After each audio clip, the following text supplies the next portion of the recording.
Hello à tous et bienvenue sur le podcast Manifeste ta vie. Aujourd'hui, j'ai la joie et le plaisir de recevoir Natacha qui vient parler avec nous de son histoire, de son expérience et de comment elle a transformé finalement peut-être la plus grande épreuve de sa vie en un tremplin extraordinaire en, en une suite de miracles et en un accomplissement absolument incroyable d'elle-même.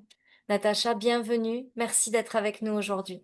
Bonjour Sophie, merci de me recevoir. Tu peux me parler un peu de toi, de, Oui, de ce que tu apportes, de comment tu vois les choses, de tout ça. d'accord, ben avec grand plaisir. Alors, mon histoire est peut-être un petit peu. Je vais essayer de pas être trop longue parce qu'il y a beaucoup de choses. Euh, j'ai créé Soul Foods Living il y a 5 ans maintenant, je pense. Suite à un long chemin, en fait, je suis passée par plusieurs étapes, plusieurs saisons dans ma vie. J'étais salariée, j'étais entrepreneur, j'ai créé une première entreprise en 2004 et je viens de l'événementiel, en fait, de l'événementiel et de la santé. Et j'ai travaillé pendant des années pour une boîte américaine. J'étais directrice des opérations et j'adorais ce que je faisais. Sauf que ça s'est pas forcément passé de la façon la plus simple possible, on va dire, vers la fin. Ça a été très compliqué. J'ai été licenciée. J'ai fait un burn-out, un petit peu comme tout le monde, hein. Maintenant, on va dire. Tout le monde, je sais pas, mais en tout cas, Comme ça devient beaucoup de quelque chose monde. que... C'est comme Voilà. un appel de l'âme, je crois, le burn-out aussi. Voilà. Et du coup, moi, ça m'a fait poser beaucoup de questions puisque au même moment, je pense que je suis rentrée en période de préménopause. Hmm. Et en fait, il y a tout qui a explosé. Mon travail, ma santé, j'ai envie de pleurer. Ouais, vas-y, c'est pas grave, on est là, on est bien. Tu es en sécurité. Oui.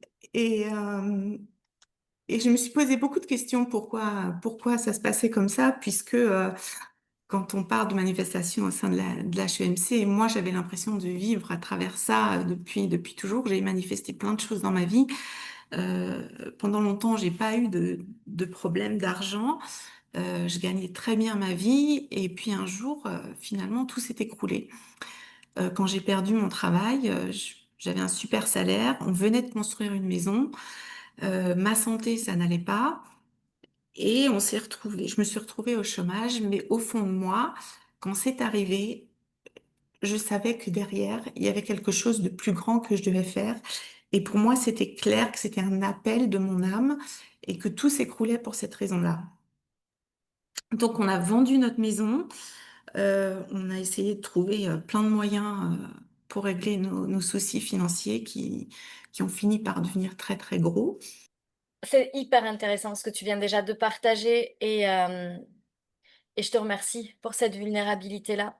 Euh, Je crois que c'est aussi ça, la manifestation. Et merci de le mentionner parce que on croit que la manifestation, c'est toujours obtenir tout ce qu'on veut de suite et que tout va toujours bien aller. Mais parfois, l'univers, qui est quand même, en tout cas dans ma vision du monde, notre supporter numéro un, comme un parent va laisser se casser la figure à ses enfants parfois pour qu'ils puissent entendre la leçon, ben, l'univers va parfois aussi nous laisser, pardon, mais nous casser la gueule pour Mhm. que on puisse aller toucher du doigt les trésors cachés qui demandaient à être libérés pour qu'on puisse au final obtenir ce qu'on désire. Et je trouve que tu es cette incarnation parfaite à travers ton exemple parce que tu avais tout. Puis tout s'est effondré pour finalement reconstruire quelque chose d'encore plus extraordinaire et qui te nourrit encore plus et qui est encore plus aligné avec qui tu es. Puis je vais te laisser continuer sur qui tu es et ce que tu fais. Oui, et donc quand tout s'est écroulé, alors on est passé par un dossier de surendettement qui s'est soldé par un dossier de faillite personnelle. C'est quelque chose qui existe que dans ma région, je crois, en Alsace, qui est pas possible dans le reste de la France. Et pour moi, ça a été très compliqué puisque je comprenais pas pourquoi il fallait que j'en arrive là. Malgré la vente de la maison, enfin voilà, on avait plein de crédits, c'était plus possible d'avancer. Je trouvais pas de travail. Je me demande pourquoi. Je sais que si j'en trouvais pas, c'est parce que je trouvais pas ce que je voulais faire vraiment. Et au fond de moi, je savais où je voulais aller. Et malgré toutes mes recherches, l'appel de l'entrepreneuriat, une deuxième fois, a été beaucoup plus fort. Et pendant tout ce temps-là, je me suis moi reconstruite. J'ai fait plein de formations. Je me suis formée à la nutrition intégrative. Ça a été une révélation pour moi. Et je voulais accompagner les gens, je voulais être coach, mais le terme de coach me convenait pas. Et parce que dans ma vision, c'était quelque chose de totalement différent. Et je savais que ma porte d'entrée à moi, c'était la nourriture. Et en fait, j'avais envie d'accompagner les femmes à nourrir toutes les dimensions de leur être et de leur vie et d'écouter profondément ce qu'elles sont sans avoir peur. Puisque quand tout ça, ça m'est arrivé, j'avais 47, 48 ans, je crois. Et tout le monde pense qu'à cet âge-là, c'est très compliqué de démarrer quelque chose ou de trouver un travail et de faire ce qu'on aime. Et moi, je me suis dit, ben non, parce que pourquoi ça serait trop tard et pourquoi on pourrait pas le faire? Et pourquoi je pourrais pas montrer que c'est possible de le faire? Et Merci donc, d'avoir montré ça. Merci de montrer qu'on n'est pas périmé, qu'il n'y a pas de moment où oui, les choses sont trop tard. c'est ça. Et puis, avec toute ma saison de préménopause et de ménopause qui a été quand même très tumultueuse, j'ai voulu comprendre tout ce qui se passait dans notre corps et j'ai trouvé des réponses qu'un médecin va pas forcément. Est-ce que je peux te poser une question? Est-ce que la nutrition intégrative t'a aidé dans le passage justement de cette préménopause? Oui, Ouais. ouais, Est-ce que, ouais, j'ai est-ce changé que beaucoup de choses. si tu disais que si tu devais parler un petit peu de cette nutrition, euh, est-ce que il y a des périodes dans la vie ou est-ce que c'est tout au long de la vie? Est-ce que c'est quelque chose qu'on fait, qu'on peut faire à n'importe quel moment ou est-ce qu'il y a des moments où c'est encore plus puissant de le faire? C'est comment tu... Alors, on peut le faire tout le temps parce que moi, je pense que nous, en tant que femmes, on a nos saisons de vie de femme, nos saisons de vie professionnelle, mais notre vie de femme est quand même un petit peu spéciale avec nos hormones et tout ce qui se passe dans notre corps. On a la puberté, on a des bébés et puis on peut créer, on peut procréer et après tout ça s'arrête. Et qu'est-ce qu'on fait à ce moment-là? Et je pense qu'il y a vraiment quelque chose qui ressort au moment de la ménopause. Alors maintenant, on parle de ménopause, mais pour moi, c'est vraiment la préménopause jusqu'à après la ménopause. Et je pense que quand on arrête de pouvoir procréer, on peut créer ce qu'on a vraiment envie de créer à l'intérieur de soi. Et la Wow. nutrition intégrative englobe vraiment une vision, j'ai envie de dire, à 360 degrés, puisque on va pas juste chercher l'alimentation. Moi, j'aime bien dire qu'est-ce qui vous nourrit profondément? Qu'est-ce qui nourrit ton âme? Qu'est-ce qui nourrit ton corps, ton esprit, ton cœur, ton job finalement? Puisque Donc, c'est ça, la nutrition intégrative, c'est venir ouais, nourrir toutes les parts de soi à travers l'alimentation. ouais. Il y a une grosse partie d'alimentation, mais après moi j'ai adapté ça à ma vision un petit peu. C'est déjà une vision holistique et moi je suis allée encore un petit peu plus loin puisque je pense que quand on oublie de nourrir une certaine partie de nous, le reste en pâtit beaucoup. D'accord. Donc, c'est dans ton accompagnement à toi, en fait, la nutrition, c'est une partie, mais on nourrit aussi On nourrit d'autres tout. parts de nous.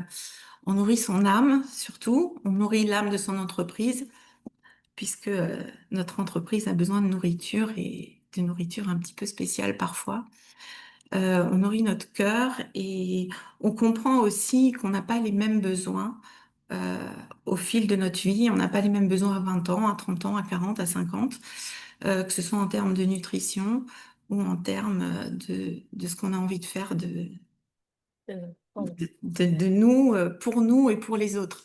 Hmm. Je pense, un chemin et un beau chemin, même si c'est parfois douloureux, parce que ça a été très douloureux, de comprendre pourquoi ça se passait, tout ce qu'il faut guérir, toutes les blessures. Ça veut dire que tu fais ça aussi dans ton accompagnement. Tu vas tu englobes la nutrition, mais aussi les blessures, aussi tout ça. C'est vraiment quelque chose de Tout. très holistique. Ouais. Ouais, c'est très holistique et c'est vraiment qu'est-ce que j'ai envie de laisser derrière moi. Euh, j'ai des enfants, j'ai une fille. Est-ce que j'ai envie qu'elle vive la même chose que moi d'un point de vue physique? Et est-ce que j'ai envie que mes enfants vivent ce que j'ai vécu ou pas? Est-ce que j'ai envie de leur apporter autre chose à mes enfants, à ma famille et à toutes les personnes du monde? Le fameux Own Your Legacy. Ok. Ce qui se passe en ce moment me parle beaucoup.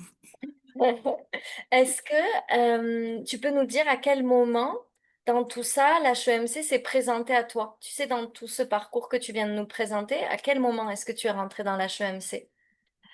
Je suis rentrée. Alors déjà, on peut dire que je t'ai suivi depuis tes tout débuts. Je crois qu'on s'est parlé sur Facebook, mais c'était avant tes lives, Ah oui, avant. C'était 2019 ou voilà. 2018 ou d'accord. C'était au moment où tout a basculé pour moi et où j'ai fait mon école de coaching, etc. et l'école de nutrition. Et puis, j'ai commencé à partager de la nourriture, ce que je mangeais. Je faisais plein de choses avec de la nourriture sur les réseaux. Et j'ai commencé à gagner des gens qui me suivaient. Et puis, mon compte a été piraté. Et j'ai tout perdu. J'ai perdu, je sais pas, 2000 personnes à peu près qui me suivaient entre Instagram. Mais j'étais pas très, très présente sur Instagram. Et pendant quelques mois, eh ben, j'ai commencé à reconstruire ça. Et du coup, je t'ai plus suivi. D'accord. Et tu es réapparu au moment où vraiment, je pense que ça devait être 2020, je sais plus si c'est 21 ou 22. Tu D'accord. avais fait un parcours extraordinaire et tu es réapparu dans mon fil et j'ai dit waouh, elle est là. Et je savais qu'à ce moment-là, euh, il fallait que je sois dans cet espace d'énergie puisque c'est la fréquence que je cherchais. Je savais que j'avais des choses à régler par rapport à l'argent, à comprendre et ma vision de l'argent rejoint beaucoup la tienne et il fallait que je comprenne pourquoi ce qui m'était arrivé malgré ma vision un peu différente de ce que les gens ont. Et je pense que j'ai fait un challenge et tu as ouvert les portes de l'HEMC. Et c'était la première cohorte, c'était une évidence pour moi. Et pourtant, j'ai pas fait tout de suite. J'ai pas suivi les modules tout de suite. C'était là. J'étais en pleine reconstruction, en plein développement de mon entreprise. Je cherchais encore comment articuler ma vision. Mais tu étais là. Je te suivais et l'HEMC était là. Et moi, je crois beaucoup au timing divin. Et Mhm. quand ça a été le moment, je me suis plongée dedans. Et à partir de ce moment-là, euh, ça a été intense et tout est allé très très vite. Et donc, ton entreprise est actuellement en pleine expansion. Il se passe des choses Oui. extraordinaires. Tu, tu as récupéré une audience incroyable sur les réseaux sociaux après avoir Oui. tout perdu. Toute petite. Mais après avoir tout perdu, tu sais, ça peut vite devenir quelque chose qui nous effraie. Et puis toi, tu as tout reconstruit quand même. Ouais, je suis partie reconstruire tout de suite. J'ai une vision très très spécifique du message que je veux partager. La nourriture, c'était très important pour moi, le partage. Euh, Ce que j'ai envie de partager, c'est de l'amour et de la joie et du bonheur. Et la Donc, porte d'entrée, c'était la nourriture. c'est la nourriture et finalement, je suis passée de coach puisque c'était très compliqué pour moi de dire je suis coach, même si dans tout ce que je fais, c'est très présent. Euh, Tout ça s'est transformé en espace traiteur et j'ai commencé à faire à manger pour les autres en accompagnant des femmes d'abord. Et j'ai posté ça sur les réseaux sociaux et j'ai commencé dans ma cuisine en fait sur une petite table Ikea.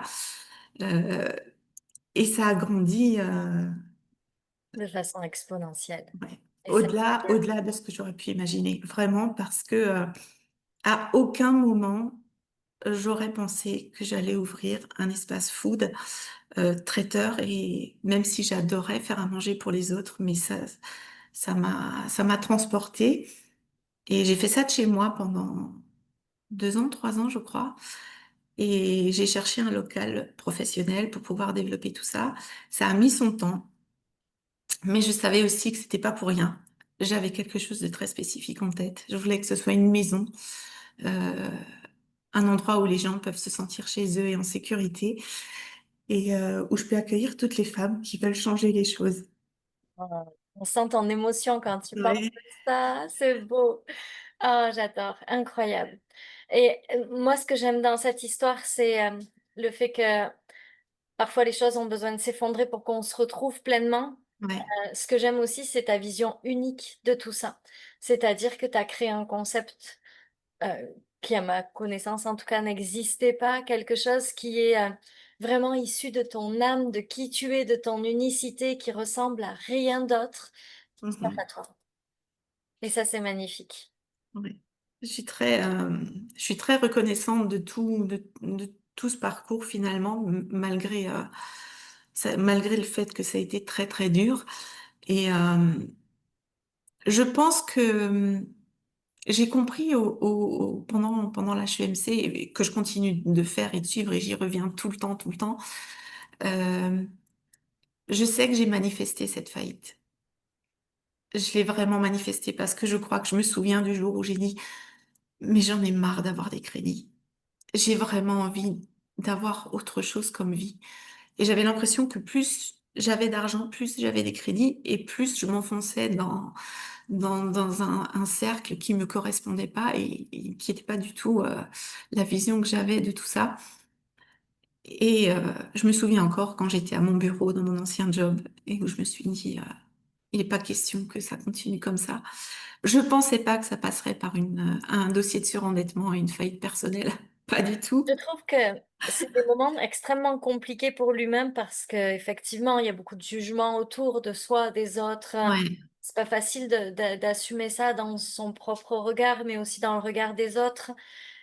Mais il y a une leçon extraordinaire derrière ça, c'est aller chercher la sécurité au-delà de l'argent, en fait. Et j'ai l'impression que c'est ce que ça t'a invité à aller faire Exactement. et que tu as fait à la perfection. C'est-à-dire que parfois, on n'est pas obligé de passer par là, mais parfois, il y a tellement de résistance que l'univers nous envoie un moment de dépouillement complet. C'est On ça. ne possède plus rien pour pouvoir se rappeler que c'est pas l'argent qui fait notre sécurité, que c'est pas les circonstances extérieures, notre boulot, notre sécurité financière, professionnelle qui nous donne notre sécurité, mais vraiment pour aller chercher cette sécurité. Et finalement, tout ce cheminement-là, même si humainement ça a probablement été, comme tu le dis, très compliqué, tu as gagné le plus grand des trésors, c'est ta sécurité intérieure. Et Voilà. quand on a vécu ça, qu'on sait ce que c'est, on n'a pas peur de le revivre parce qu'on sait qu'on est capable de le traverser. Ouais. Et je crois que ça, c'est la chose la plus importante, c'est de se dire, ben, au lieu de se dire, ça a été un traumatisme, je veux jamais que ça arrive, c'est de se dire, je sais ce que c'est et je sais que je peux traverser ça et être en vie. Mais maintenant, ma sécurité, elle dépend de moi. Et quand je viens ancrer ça à l'intérieur, c'est là où il y a un basculement qui peut se créer. Parce qu'à ce moment-là, ma sécurité intérieure ne dépend plus de l'extérieur, C'est ça. et seulement de moi. C'est ça. Il a fallu traverser toutes les peurs du manque d'argent, de tout ce qui était matériel. Et pourtant, quand il a fallu vendre la maison, ça a été. Je veux dire, je me suis pas attachée à. C'était juste une maison, un foyer. Je pouvais en construire un autre. C'était pas le plus important. Le jugement des gens, personnellement, je m'en fiche un petit peu aussi, puisque on peut pas juger tant qu'on vit pas. Chacun vit les choses à sa façon, et on peut voir ça. Je sais qu'on nous a dit, oui, vous avez eu de la chance parce qu'on vous a effacé vos dettes, mais personne ne comprend le chemin qu'il faut traverser. On l'a pas fait exprès, on sait pas. Voilà, c'est Ouais. un accident de la vie, Mm. et j'ai envie de montrer aux femmes que malgré tout ça, on peut se relever. Et on peut aller chercher justement cette sécurité intérieure. Moi, j'avais plus rien à perdre, j'avais tout perdu. Donc même quand les gens me disaient, mais tu vas pas faire ça, tu vas pas te mettre à ton compte, mais tu te rends compte, et puis t'as vu l'âge que t'as, et ça coûte trop cher, et puis il faut que tu ailles travailler. Alors moi, on me disait beaucoup, il faut que tu ailles travailler en Suisse, parce que je suis à la frontière de la Suisse et de l'Allemagne, et les salaires en Suisse ne sont pas les mêmes qu'en France. J'ai travaillé pendant 30 ans en Suisse, et oui, oui, je vais gagner, si je trouve un job, je vais gagner 5 000, 6 000, 10 000. Je gagnais plus de 10 000 euros quand je travaillais en Suisse. Ça m'a pas empêché de tomber. C'était pas Et, ça que tu allais chercher à ce moment-là. Ce que tu allais et chercher, c'était pas la sécurité d'un salaire plus élevé à voilà. l'étranger. Et de toute façon, plus j'essayais d'aller le chercher au début, parce que clairement, il fallait payer les factures, il fallait payer les crédits, et j'allais chercher ça pour avoir l'argent, parce que j'avais peur de pas pouvoir payer. Et ça n'a pas empêché que tout s'est effondré, et c'est au moment où j'ai lâché et où j'ai accueilli tout ça, que tout s'est mis en place et que mon projet et ma vision ont pu vraiment prendre vie. Et C'est si tout ça n'était pas arrivé, je pense que j'en serais pas là. Et l'HEMC m'a beaucoup, beaucoup aidée. Et est-ce que tu as senti, je suis curieuse de ça parce que je pense que ça peut aussi résonner. Est-ce que pour toi, cette expérience de faillite personnelle, ça a été plus un tremplin ou un traumatisme? Parce que tu sais, parfois, certaines personnes me disent, oui, mais Sophie, moi j'ai vécu une faillite et du coup, j'ai l'impression que j'ai tellement peur que ça m'arrive de nouveau. Est-ce que tu as réussi à changer ce paradigme-là? Je pense, puisque il y a eu un moment, en fait, tout le long de la procédure, ça a duré quand même 6 ans. Ouais, ça a été Waouh! très long. Et pendant ces 6 ans, j'ai commencé à construire mon business, alors qu'on me disait, faut pas y aller, hein. C'est pas le moment. Euh, c'est au moment, en fait, où on a eu la signature finale, où on a vraiment eu la lettre, que c'était terminé, que c'était acté. Là, il y a eu une petite descente, euh, puisque il y a un moment donné, j'ai dit, bon, je vais ranger tout ce qui concerne cette faillite. Ça fait partie du passé. J'ai construit autre chose et je veux vraiment développer tout ça. Et je veux montrer qu'on peut faire autre chose. Et j'ai déchiré tous les papiers, tous les papiers de crédit, ce qui avait rapport à ça. Et au moment où j'ai fait ça, j'ai été prise d'une émotion, enfin d'une vague d'émotions, et j'ai beaucoup pleuré. Ça a été un moment de libération, mais un moment qui a fait aussi remonter beaucoup, beaucoup de peur. Est-ce que ça va recommencer? Puisque finalement, quand on est dans cette procédure-là, on est un peu protégé quand même. Oui.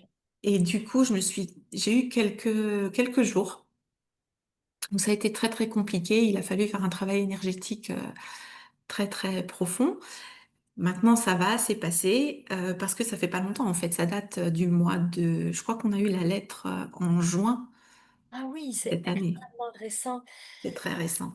Et donc, ce qui est fou, c'est que c'est pendant cette période-là que finalement tu as tout reconstruit. Et alors même que tout ça était encore en cours, tu es allé Ouais, créer la vie d'après, en fait, déjà.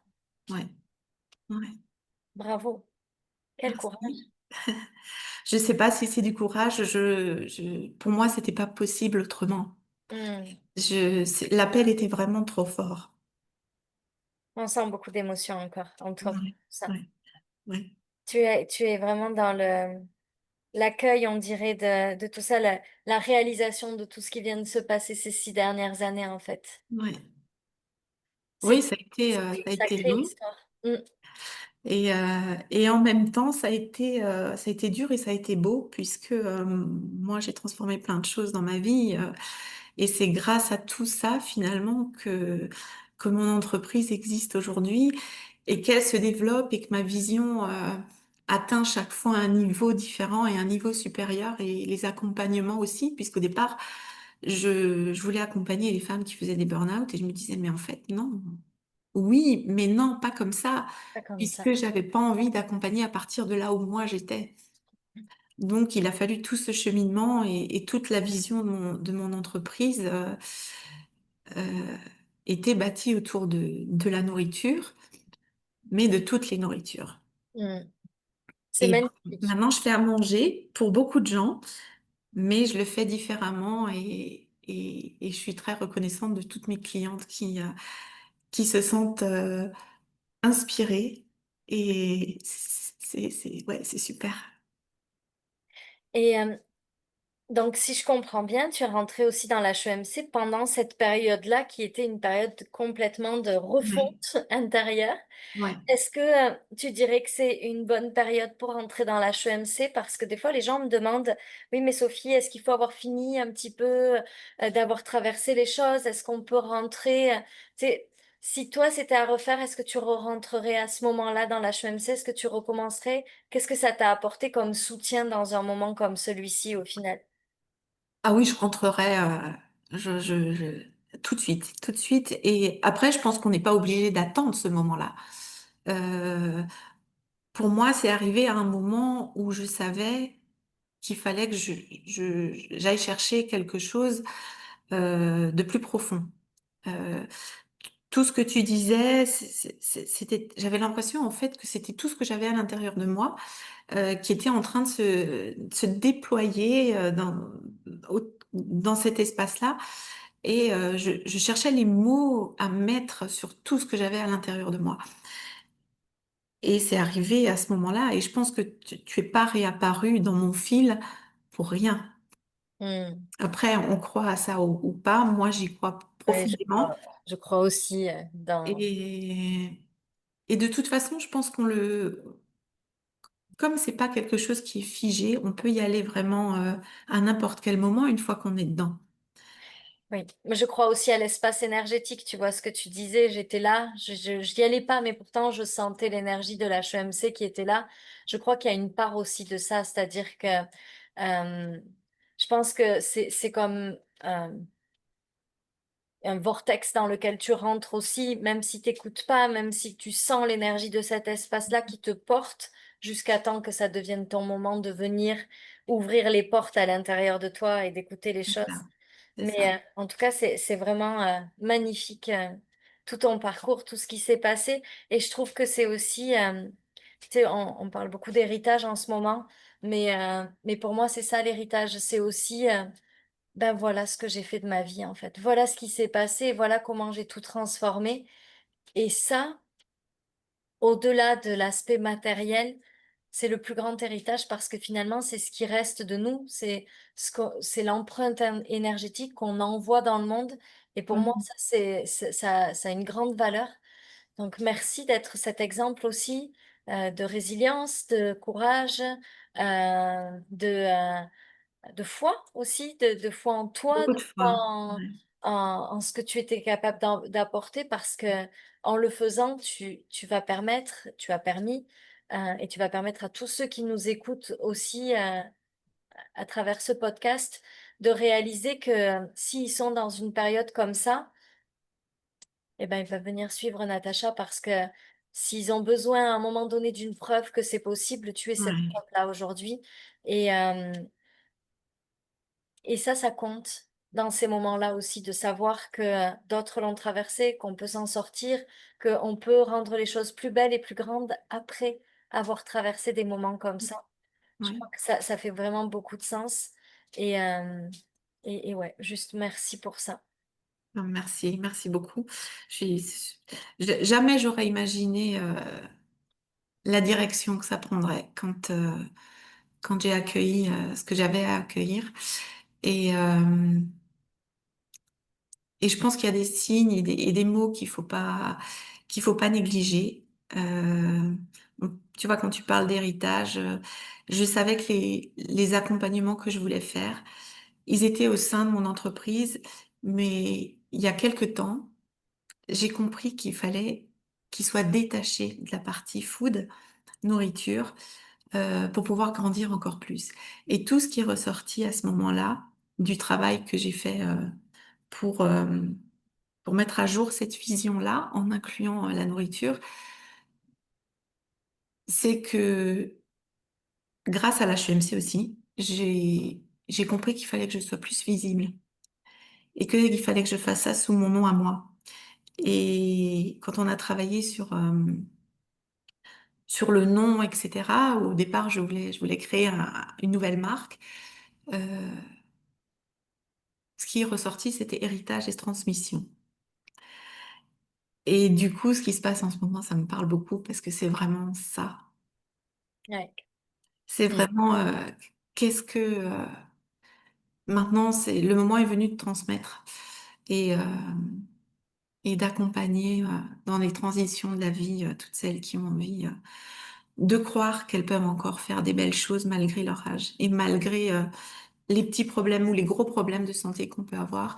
Et la ménopause, finalement, c'est un tremplin énorme pour faire vivre ce qu'il y a à l'intérieur de notre âme. C'est redonner de la lumière là où ça s'éteint pour créer la vie. Et Ouais. c'est le moment Merci. parfait pour créer Ouais. sa vie. Mm. Eh bien, merci. Écoute, je crois qu'on va terminer sur ces mots parce que ça résume parfaitement bien tout ce que toute ta vision et tout ce que tu apportes au monde. Merci pour ça, Natacha. Merci Merci à pour toi, toi. Sophie. Euh, Vous allez retrouver en commentaire de ce podcast les liens pour suivre Natacha. N'hésitez pas à aller consulter ses réseaux sociaux, à aller regarder ce qu'elle propose à travers. Tu nous donneras bien les deux liens, Oui, s'il y a plusieurs liens, pour qu'ils ouais. puissent te retrouver autant sur la partie foot que sur la partie accompagnement. Et merci à vous de nous avoir écoutés. Merci d'avoir été avec nous. On se retrouve dans le prochain épisode de podcast. Merci beaucoup, Sophie.